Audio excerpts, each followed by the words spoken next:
ये जर्नलिज्म नहीं है, जर्नलिज्म के साथ मजाक है। और इसलिए आप मुझसे कहते हैं कि आप सुनते हो, क्या सुने आप? चैनल हमें बता रहे हैं, पता नहीं सुबह को शाम बताओ, शाम को सुबह बताओ। अरे नहीं, काले को सफ़ेद बताओ, सफ़ेद को काला बताओ। मर्जी है रंग डालने की, लेकिन जनता को फ़ायदा नहीं, मुल्क को फ़ायदा नहीं। अब आपने चैनल्स की बात की, जब 2014 या 2013 से पहले चैनल देखते थे तो भरोसे से खबर देखते थे।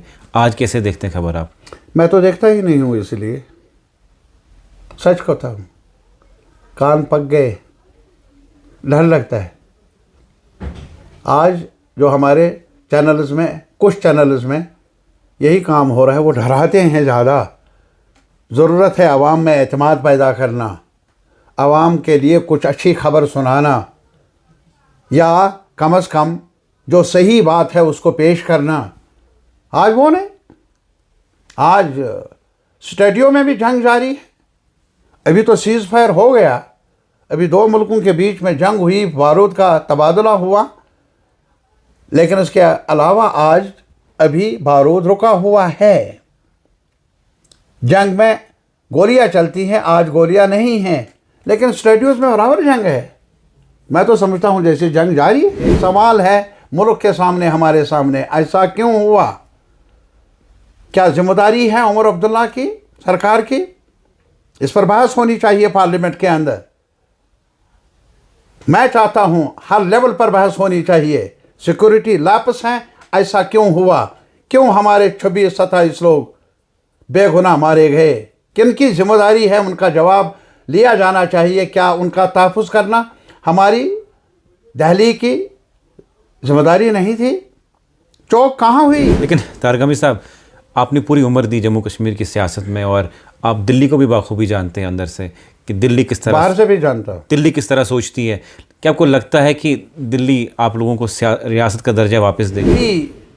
फैज़ अहमद फैज़ का ये शायर होगा, बोल के लब आज़ाद है तेरे, बोल ज़ुबान अब तक तेरी है, बोल ये थोड़ा वक्त बहुत है, बोल के सच जिंदा है अब तक। ये बताओ, कभी आपने आप बुज़ुर्गों से पूछ लीजिए, क्या ऐसा आपने कन्फ्यूजन आज तक देखा? जिस घर में ये पता नहीं है कि घर का खानदार कौन है, घर का बड़ा कौन है, छोटा कौन है, किसकी क्या जिम्मेदारी है, कौन खेत में जाएगा, कौन वो काम कर लेगा, जिस घर में ये मालूम ना हो, और फिर आप तवक्को कर लेंगे कि घर आबाद होगा, घर में खैर आफियत रहेगी, कैसे होगी? ये मेरा सवाल है। पहलगाम के बाइसरन में जो 22 तारीख को हादसा हुआ, उस हादसे ने तमाम कश्मीरियों के दिलों में खंजर घोंपा, और उसके बाद एक बहुत अच्छी बात हुई कि पूरा जम्मू कश्मीर के लोग और कश्मीर के लोग खासकर पहली बार सड़कों पे निकले और पाकिस्तान मुर्दाबाद के नारे दिए, हिंदुस्तान के झंडे बुलंद किए। मेरे साथ मोहम्मद यूसुफ तारगामी हैं, जो हमेशा हर मुद्दे पे बोलते हैं। इनकी आवाज़ आज भी उतनी ही ज़रूरी है आप तक पहुंचाना जितना ज़रूरी पहले था, क्योंकि तारगामी साहब की बात कश्मीरियत की बात होती है और इंसानियत की बात होती है। आपका बहुत बहुत स्वागत है। Thank you. किस तरह देखते हैं आप पहलगाम के हादसे को, और उसके बाद जिस तरह से कश्मीर को पाकिस्तान ने दो टोक जवाब दिया, कश्मीरियों ने पाकिस्तान को दो टोक जवाब दिया और हाथों में तिरंगे उठाए? पहली बार मुझे लगता है 30-35 सालों में कहा कि हम हिंदुस्तानी हैं, हिंदुस्तान हमारा है, खुल के। सबसे पहले आपने मुझे फिर एक बार याद दिलाया उस सानहे को जिसको हम बोलना चाहते हैं आप, और एक बड़ा सदमा है।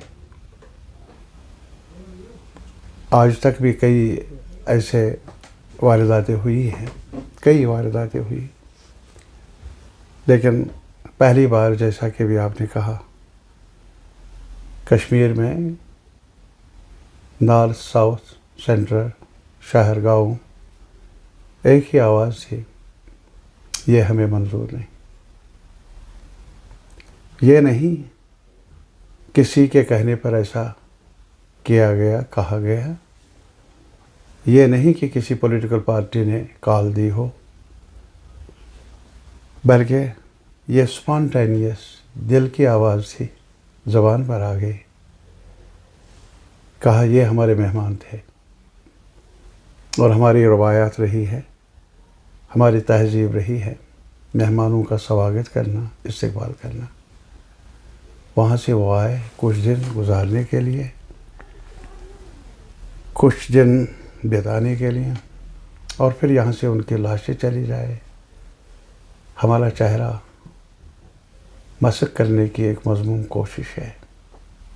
कश्मीरियत को दबा लगा, ये महसूस किया हर कश्मीरी ने। और ये भी नहीं, अगर आप जायज़ा लेंगे पिछले 30-35 साल, ख़ास तौर पर 90 से लेकर कई सानहे हुए, कई मसक अर्ज़ हुए। आज गिनती कर लें मुनासिब नहीं। आइसोलेटेड तरीके से एहतजाज हुआ। यहाँ मीर वाइज साहब, मौलवी मीर वाइज साहब मारे गए, बड़ा एहतजाज किया लोगों ने, यहाँ उनके मोतक़ीदीन ने। यहाँ उधर साउथ में भी, यहाँ और पॉलिटिकल लीडर्स मारे गए, कलमकार मारे गए, आम लोग मारे गए। उस लोकेलिटी में, उस हिस्से में उनके जानने वालों ने एहतजाज किया। मेरा तजुर्बा है एक शहरी होने के नाते, कश्मीरी होने के नाते, जो गुज़रा है इस मरहले से, जिसने देखा है गोली उधर की इधर की, ज़ख्म ही देती, किसी गोली ने राहत नहीं दी। जो मरा वही लोग जानते हैं तकलीफ़ क्या होती है।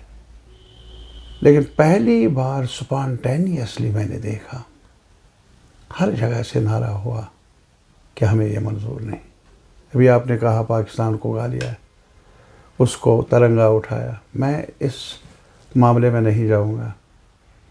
मैं ये कहूँगा कि दिल से एक ही आवाज़ थी कि ये मारदाड़ हमें मंजूर नहीं,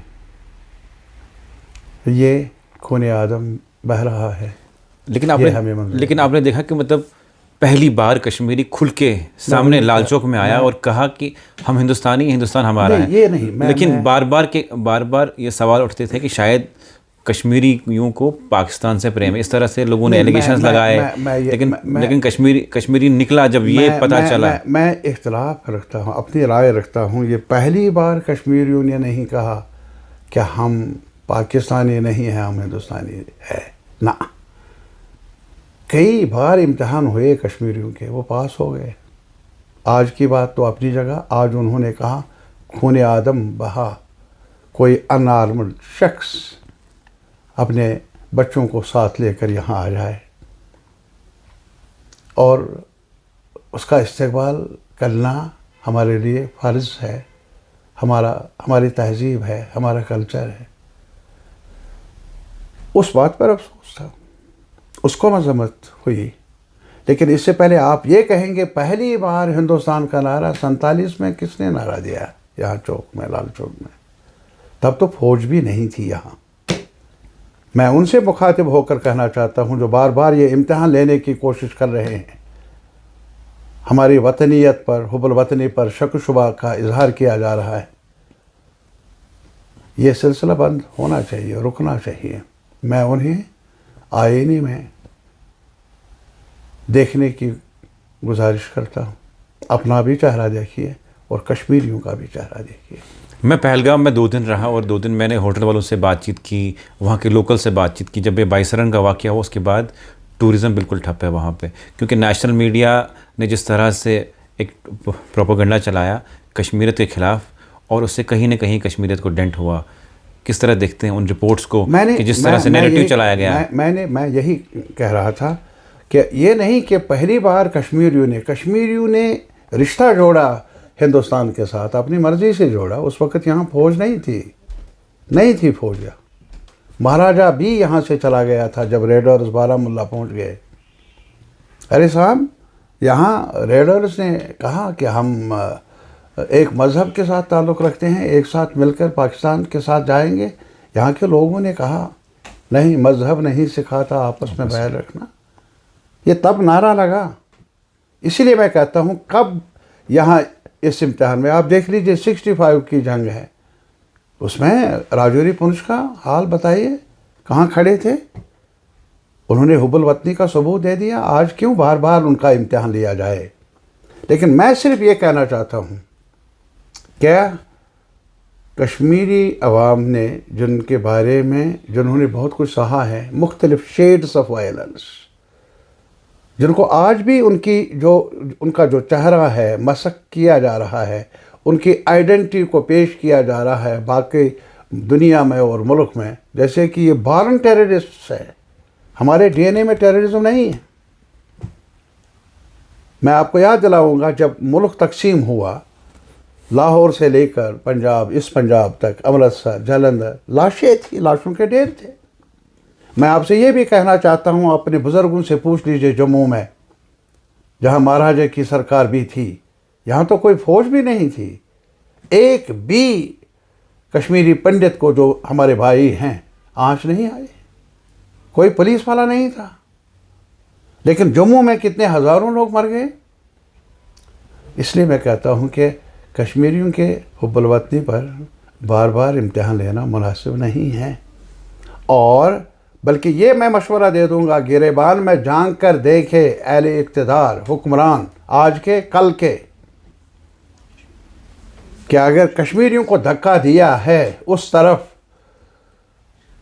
अगर वहाँ बेगानगी का एहसास पैदा हुआ है, महरूमी का एहसास पैदा हुआ है, गैरों ने उसका फ़ायदा उठाया, जब आपने अपनी गोद में उनको धकेल दिया बाहर,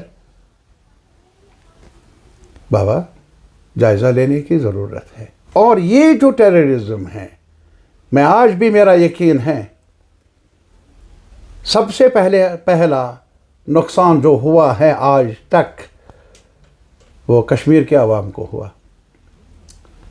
हमारी तहजीब मुतासर हुई, हमारी पहचान, हमारी तारीख मसक हुई, और इसके अलावा हमारा रोज़मर्रा ज़िंदगी वो मुतासर हुई। आज की बात ही नहीं। अरे साहब, हमारा टैलेंट बहुत है, हमारे बच्चियों का वो मशकूक बन गए। वो मुल्क की सतह पर उन्हें गैर समझा गया। कुछ लोगों की तरफ से कोशिश हुई, लेकिन फिर भी कश्मीरियों ने अपने मामलात को संभालने के लिए अमन का रास्ता ही चुना, जो आज ये साबित हुआ कि उन्होंने दुनिया को बताया, मुल्क के अवाम को भी बताया, पार वालों को भी बताया, हमें ये सौदा मंजूर नहीं, हम जीना चाहते। लेकिन जब ये 22 अप्रैल का हमला हुआ, उसके बाद हिंदुस्तान ने जवाबी कार्रवाई की। उसके बाद जब दोनों मुल्कों के बीच में इख्तलाफात हुए, जंग छिड़ी, सीज़ फायर के लिए 2 या 3 दिन में अमेरिका कूदा। फ़लस्तीन में कब से जंग लगी है, गाज़ा में कब से मुसलमान मर रहे हैं, नौजवान मर रहे हैं, मासूम बच्चे मर रहे हैं, उसके लिए आज तक अमेरिका ने बात नहीं की, सीज़ फायर की बात नहीं की। मैं ये आप हमेशा बात करते हैं फ़लस्तीन की। आपने एक नाजुक मसले की तरफ तवज्जो दिलाए। आंसू के सिवा मेरे पास और कुछ नहीं है। ये नहीं, किसने कहा वहाँ मुसलमान मर रहे? यारा, वो अभी जो नवजायद बच्चा है, जिसको पता ही नहीं है मैं क्या हूँ, वो मर रहा है, दूध के लिए तरस रहा है। वो जो मर रहा है बिस्तर पर, उस पर आज फिर गोलियां चलाई जा रही है। उसकी डेड बॉडी से भी इस्राइल को डर लग रहा है। शर्म आनी चाहिए। आप सीज़ फायर की बात कर लेंगे, कौन सीज़ फायर करवाएगा वहां? अमेरिका, जो पुष्टपनाही पर खड़ा है। इस्राइल जो भी कर रहा है कत्ल गालतगरी, वहां कत्ल गालतगरी, कुछ और नाम दे दीजिए यार। लोगों को ज़बह किया जा रहा है। आज आप मुझसे नहीं मैं नहीं देखता हूँ वो टेलीविज़न जहाँ स्क्रीन पर वहाँ के बच्चे ऐसे आ जाते हैं कि उनको पानी चाहिए, और आप फोर्स्ड हंगर, जबरन उनको मारना चाहते हैं भूखे रख कर। और आज के दुनिया की तहजीब याफ्ता दुनिया देख रही है तमाशाई बनकर। मुझे तो अपने जीवन पर शर्म आती है। और फिर हमारा मुल्क, जिसकी एक तारीख रही है, नॉन अलाइंड मोमेंट में वो फोर फ्रंट पर रहे हैं, और फ़लस्तीनी अवाम के साथ, फ़लस्तीनी मुसलमान ही नहीं, अवाम के साथ, फ़लस्तीनी लोग हैं, वहाँ मुख्तलिफ़ अक़ीदों के लोग भी रहते हैं, और फ़लस्तीनियंस उनकी एक तारीख़ है, बड़ी तारीख़ है, अपना वतन है। वो कुछ और नहीं मांग रहे हैं, कहीं और नहीं जा रहे हैं किसी और ज़मीन पर कब्ज़ा करने के लिए। वो अपने घर को संभालना चाहते हैं, और उस घर को आज घेरे में लिया है। आज उस कौम ने जो खुद कभी जुल्म के शिकार रही है, हिटलर के वक्त, फैशिज्म के वक्त, और आज वो तारीख मसक हो रही है। और फिर मुझे ताज्जुब है, जो दुनिया भर के बड़े लोग हैं, जो लोग अपने आप को बहुत हमदर्द कहलाते हैं फ़लस्तीनी अवाम का, आज यूएनओ भी बेमाने होके बन गया है। करारदादे पास कर लो, आंसू रुकते नहीं, गोलियां रुकती नहीं। मुबारकबाद देता हूँ मैं दुनिया के अवाम को, ब्रिटेन के, यूरोप के हूँ, बाकी इलाके, अमेरिका के हूँ, जनता वो बाहर सड़कों पर आ रहे हैं, हमारे राइटर्स बाहर सड़कों पर आ रहे हैं, अखबार रिपोर्टर्स आज भी गाज़ा में भी उस बच्ची का हाल देख लीजिए, रिपोर्टिंग करते करते किन हालात में वो अपने वतन के हालात को पेश करती थी दुनिया के सामने, और बाद में उसके क्या किया गया, उसके साथ उसकी लाश के टुकड़े किए गए। शर्मिंदगी है हमें, क्या ये भी आज भी ये दुनिया में हो रहा है। और अपने मुल्क से मुझे ये गिला है, शिकवा है, बरमला कहूँगा कि इंसाफ की खातिर हमने आज तक बोला है, लेकिन आज हम भी खामोश हैं, हमारे हाकिम भी खामोश है। मुझे तो ये भी दुख है कि अरब ममालिक में भी बेहसी है, कई ममालिक के रहनुमाओं में बेहसी है, इंडिफरेंस है। और यहाँ जैसा कि मैंने कहा कि हमारी तहजीब रही है, अगर आप देख लेंगे यहाँ PLO का दफ्तर, उसको मान्यता मिली। यहाँ हमारा मुल्क दूसरे मुल्कों के इगली सप में था खड़ा फ़लस्तीन के हक़ में। आज इतना ही नहीं खामोश है, बल्कि कुछ लोगों का कहना है कि उनकी हिमायत ही हो रही है।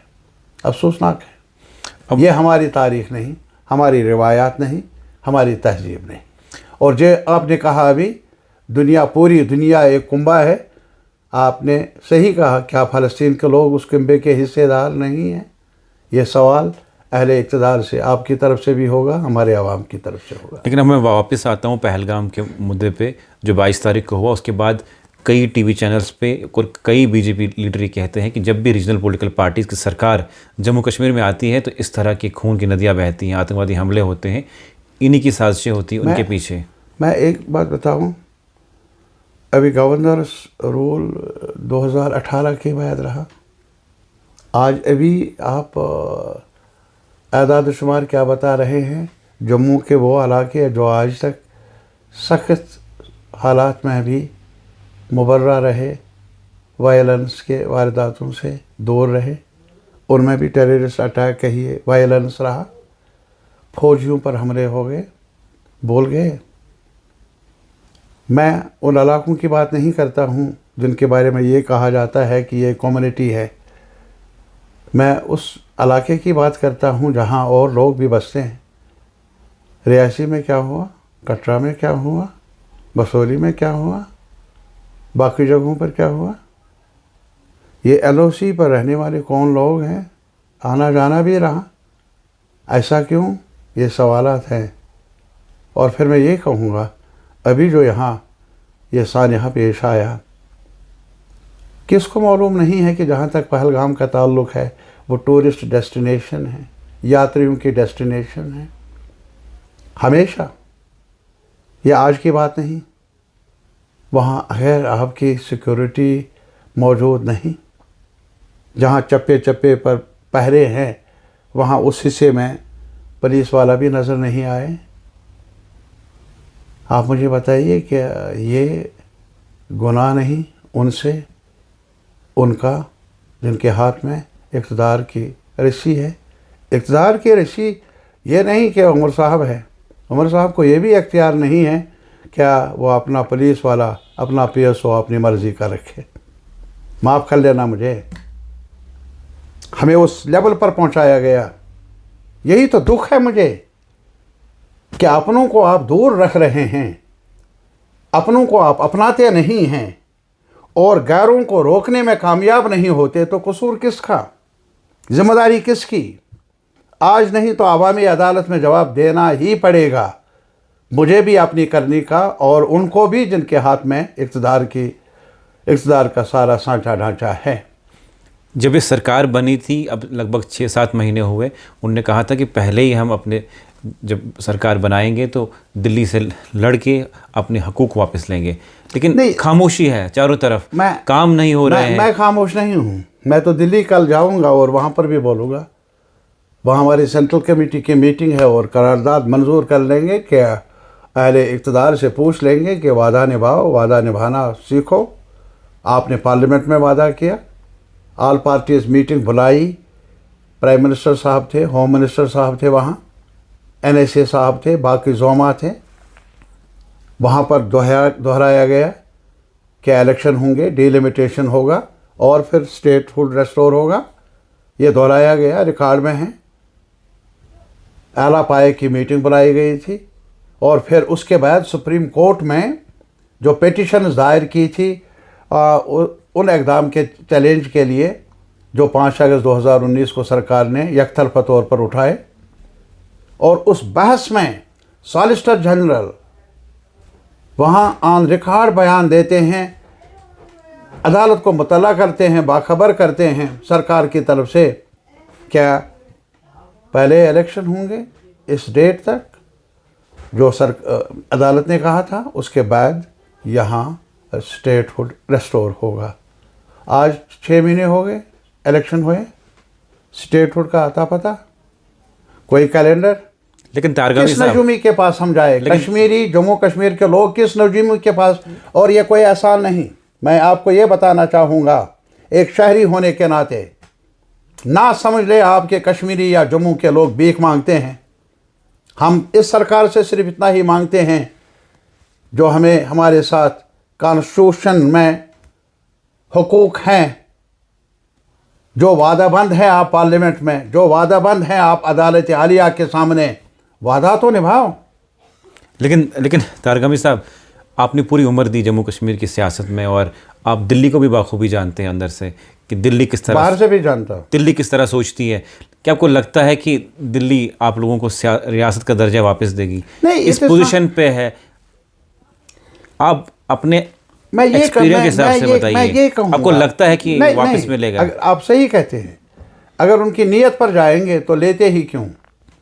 मैं कहूँगा अगर उनकी नीयत जम्मू कश्मीर के बारे में साफ होती तो हमारी पगड़ी जो है उछालते क्यों, उसको गिराते ही क्यों। मैंने आज ही नहीं बार बार दोहराया। इसका मतलब उनका मन वापस देने का नहीं है। उनकी नीयत होती तो ये हालात क्यों होते। आज अभी आप कह रहे हैं कि जब भी यहाँ सरकार आती है, कौन सी सरकार आई है, पुलिस का जो पूरा सिक्योरिटी अमला है यहाँ, अभी आपने देखा होगा कि जब यहाँ शाह साहब भी आए थे, उन्होंने यूनिफाइड कमांड की मीटिंग ली, तो वहाँ फारूक साहब, उमर साहब चीफ मिनिस्टर हैं, उनके लिए कोई दरीचा खुला नहीं था मीटिंग में बैठने का, बोलने का। अब जिम्मेदारी उनको देंगे, वो खुद अपने मामलात का जवाब देंगे। लेकिन मैं जितना यही कहूँगा कि जो कुछ भी हो रहा है, जम्मू कश्मीर के आवाम को, जम्मू कश्मीर के मैंडेट को अगर आप मसक कर लेंगे, बेरुखी बरतेंगे, जो पराए हैं उनको घुसने का मौका मिल जाता है। मैं ये नहीं कहूँगा कि पहले घुसते नहीं थे, लेकिन मैं ये कहूँगा कि आज जबकि अमन का चर्चा था, ये एक सवाल है मुल्क के सामने, हमारे सामने, ऐसा क्यों हुआ? क्या जिम्मेदारी है उमर अब्दुल्ला की, सरकार की? इस पर बहस होनी चाहिए पार्लियामेंट के अंदर। मैं चाहता हूं हर लेवल पर बहस होनी चाहिए। सिक्योरिटी लैप्स हैं, ऐसा क्यों हुआ? क्यों हमारे 26-27 लोग बेगुनाह मारे गए? किनकी जिम्मेदारी है? उनका जवाब लिया जाना चाहिए। क्या उनका तहफ़्फ़ुज़ करना हमारी दिल्ली की जिम्मेदारी नहीं थी? चौक कहाँ हुई? मैं आपको यकीन दिलाना चाहता हूँ, अभी हैस है हमारे मुल्क में, अभी सारे लोग बेहस नहीं बने हैं। कभी फैज़ अहमद फैज़ का ये शायर होगा, बोल के लब आज़ाद है तेरे, बोल ज़ुबान अब तक तेरी है, बोल ये थोड़ा वक्त बहुत है, बोल के सच ज़िंदा है अब तक। हक़ाइक़ सामने लाओ, बहस कर लो। अभी तक पार्लियामेंट का सेशन होना चाहिए था इस बड़े सानहे के बाद, और फिर दो मुल्कों के दरमियान टकराव हुआ, जंग हुई। सारे मामलात पर बहस होनी चाहिए थी, सारे मामलात को लेकर अपने जनता को एतमाद में लेने की ज़रूरत है। कोई मामूली वाक़ा हुआ नहीं तो पार्लियामेंट सेशन बुलाने में हर्ज क्या है? वहाँ पर प्राइम मिनिस्टर साहब वाक़ात बताएं, मुल्क को पता चलेगा। अब चैनल हमें बता रहे हैं, पता नहीं सुबह को शाम बताओ, शाम को सुबह बताओ, अरे नहीं, काले को सफ़ेद बताओ, सफ़ेद को काला बताओ, मर्ज़ी है रंग डालने की, लेकिन जनता को फ़ायदा नहीं, मुल्क को फ़ायदा नहीं। अब आपने चैनल्स की बात की, जब 2014 या 2013 से पहले चैनल देखते थे तो भरोसे से खबर देखते थे, आज कैसे देखते हैं खबर आप? मैं तो देखता ही नहीं हूँ, इसलिए सच कहता हूँ, कान पक गए, डर लगता है। आज जो हमारे चैनल्स में, कुछ चैनल्स में यही काम हो रहा है, वो डराते हैं ज़्यादा। ज़रूरत है आवाम में एतमाद पैदा करना, आवाम के लिए कुछ अच्छी खबर सुनाना, या कम से कम जो सही बात है उसको पेश करना। आज वो नहीं, आज स्टेडियो में भी जंग जारी है। अभी तो सीज़ फायर हो गया, अभी दो मुल्कों के बीच में जंग हुई, बारूद का तबादला हुआ, लेकिन उसके अलावा आज अभी बारूद रुका हुआ है। जंग में गोलियां चलती हैं, आज गोलियां नहीं हैं, लेकिन स्टेडियोज में बराबर जंग है। मैं तो समझता हूँ जैसे जंग जारी है। ये जर्नलिज्म नहीं है, जर्नलिज्म के साथ मजाक है। और इसलिए आप मुझसे कहते हैं कि आप सुनते हो, क्या सुने हम? कान थक गए हैं। और इसीलिए मैं कहता हूँ कि हमारे मुल्क की तहजीब, हमारे मुल्क की जो कल्चरल एक बड़ी तारीख़ रही है, रहन सहन की, एक साथ मिलकर रहने की, और बड़े लोग पैदा हुए हैं यार। ये नहीं कि आप सिर्फ एक ब्रीड को देखते हैं, यहाँ बड़े लोग पैदा हुए जिन्होंने इस मुल्क को आज तक बनाया, संभाला। और आज भी ज़रूरत है कि पार्लियामेंट है हमारी, वो बरकरार रहे। पार्लियामेंट का एक मुकाम है, वहाँ पर बहस होनी चाहिए, और सरकार अपने जो भी हुआ, ये सानिहा हुआ, जंग हुई, पूरे वाक़ात पर कौम को बाखबर कर ले, पार्लियामेंट को बाखबर कर ले। लेकिन जम्मू कश्मीर के लोगों की बात करें, जब मैंने लोगों से बात की, उन्होंने कहा कि हमने सरकार को वोट दिए, उनको चुना कि हमारे मसले हल हो जाए, हमारे काम हो जाए। बिल्कुल। लेकिन यहाँ पे जब इलेक्टेड गवर्नमेंट है, वो काम करना चाहती है, एलजी सरकार काम करने नहीं देती है। कोई आपस में तालमेल नहीं है। लेकिन जो यहाँ की सरकार है वो कहती है कि तालमेल है, जो लोग हैं वो कहते हैं तालमेल नहीं है, काम नहीं हो रहे हैं। मैं एक चीज़ बताऊँगा, मैं नहीं कोई वकील हूँ मौजूदा सरकार, नेशनल कॉन्फ्रेंस का, या जो सरकार बनी है, अपने जो लोग हैं उनके तो वकील हैं आप। मैं अपने लोगों का वकील हूँ। काम हो रहे हैं उनके? नहीं, सुन लीजिए ना, मैंने कहा मैं वकालत नहीं कर लूँगा, लेकिन हक़ाइक़ क्या है? क्या ये सही नहीं है? क्या मैंने पहले ही दिन असेंबली सेशन में बताया कि आज हम उस जगह पर खड़े हैं जहाँ इस लेजिस्लेचर को ये भी पता नहीं है कि हमें कानून बनाना है, किस मुद्दे पर बनाना है। वहाँ ऑफिसर्स गैलरी में बैठे थे, मैंने उनकी तरफ इशारा किया, ये हमारे ऑफिसर साहिबान, इन्हें मालूम नहीं कि उन्हें अगर कोई फाइल भेजनी है, उधर भेजनी है या इधर भेजनी है। इतना बड़ा कन्फ्यूजन आज तक भी दूर नहीं हुआ। जिम्मेदारी किन की? गवर्नमेंट ऑफ इंडिया की, जिनके हाथ में लगाम है इक़्तिदार की। लेकिन आप मुझे बताइए अभी ऑफिसर्स का तबादला, जो ब्यूरोक्रेसी, एडमिनिस्ट्रेशन एक वेहिकल है, एक इंजन है सरकार की पॉलिसियों को ग्राउंड लेवल पर इम्प्लीमेंटेशन करवाना, उस प्रोसेस को आगे बढ़ाना, लोगों को राहत देना। वो ब्यूरोक्रेसी अभी डिवाइडेड है। राजभवन की सरकार एक तरफ है और सेक्रेटरीट दूसरी तरफ। अभी यहाँ सानिया बड़ा पेश आया, कितने लोग उजड़ गए उस फायरिंग से, शेलिंग से जो पार से हुई, राजौरी में, पुंछ में, डोडा में और जगहों पर, यहाँ केरल में। मुझे ये बताइए कि उनको राहत देने के लिए भी गवर्नर साहब जाकर ऐलान करते हैं। एसआरओ यहाँ उमर साहब चाहें एसआरओ के तहत वो जो जिसने अपनी जान की कुर्बानी दे दी, आदिल मरहबा है उनको, लेकिन उसके पास देने के लिए वो भी नहीं। और उसमें भी बीजेपी चूँकि यहाँ उन्होंने एक और ढांचा सांचे पर अपनी हुक्मरानी कायम की है, वक़्फ़ जिसे कहते हैं, वहाँ लगा दिए। मुझे ये बताओ, कभी आपने आप बुज़ुर्गों से पूछ लीजिए, क्या ऐसा आपने कन्फ्यूजन आज तक देखा? जिस घर में ये पता नहीं है कि घर का खानदार कौन है, घर का बड़ा कौन है, छोटा कौन है, किसकी क्या जिम्मेदारी है, कौन खेत में जाएगा, कौन वो काम कर लेगा, जिस घर में ये मालूम ना हो, और फिर आप तवक्को कर लेंगे कि घर आबाद होगा, घर में खैर आफियत रहेगी, कैसे होगी? ये मेरा सवाल है। इसका मतलब और इस कन्फ्यूजन की जिम्मेदारी सरीहन मरकज़ी सरकार पर है। मैं नहीं कहता हूँ कि इस सरकार की कमियां नहीं हैं, मैं नहीं कहता हूँ। उनको भी अपना गिरेबान में झांकना चाहिए कि जितना हो सकता है उनके ज़रिए। तारिगामी एक एमएलए हैं, माना बेअख्तियार बना दिया है उन्होंने, लेकिन जितना भी मुमकिन है कम से कम आंसू बांटना, कम से कम लोगों के साथ रहकर आवाज़ उठाना, वो मेरी जिम्मेदारी है। इसका मतलब मुझे ऐसा ही करना चाहिए। इसका मतलब तारगामी साहब यही हुआ कि लोग पिस रहे हैं ड्यूल पावर सिस्टम में। नो डाउट, मैं कहता हूँ पिस रहे, और जिम्मेदारी किन की? चलिए, हमारे साथ अगर बेवफाई है, नाराज़गी है, जम्मू को सज़ा मिल रही है, व्हाट फॉर?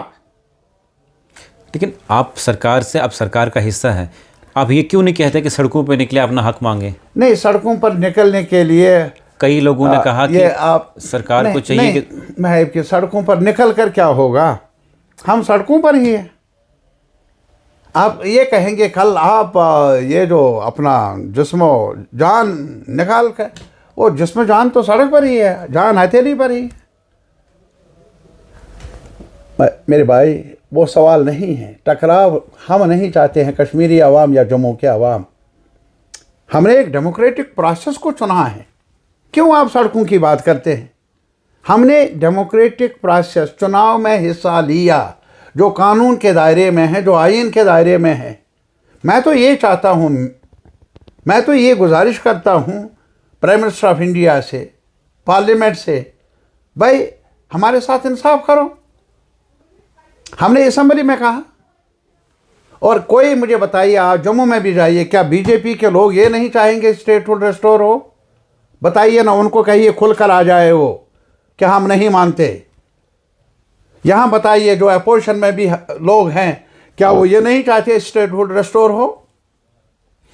इख्तलाफात अपनी जगह, मेरे भी इख्तलाफात होंगे मौजूदा सरकार से, गिले होंगे, शिकवे होंगे, कौन कहता है नहीं। लेकिन एक सवाल बड़ा अहम है, जब असेंबली में हम लोग बैठते हैं, आप भी वहाँ पे होते हैं, कई लीडरों से आप मिलते हैं, क्या behind the camera, behind the वो असेंबली हाउस से बाहर वो कहते हैं कि हमें रियासत का दर्जा चाहिए, हम पिस रहे हैं इसमें, बीजेपी के लोग?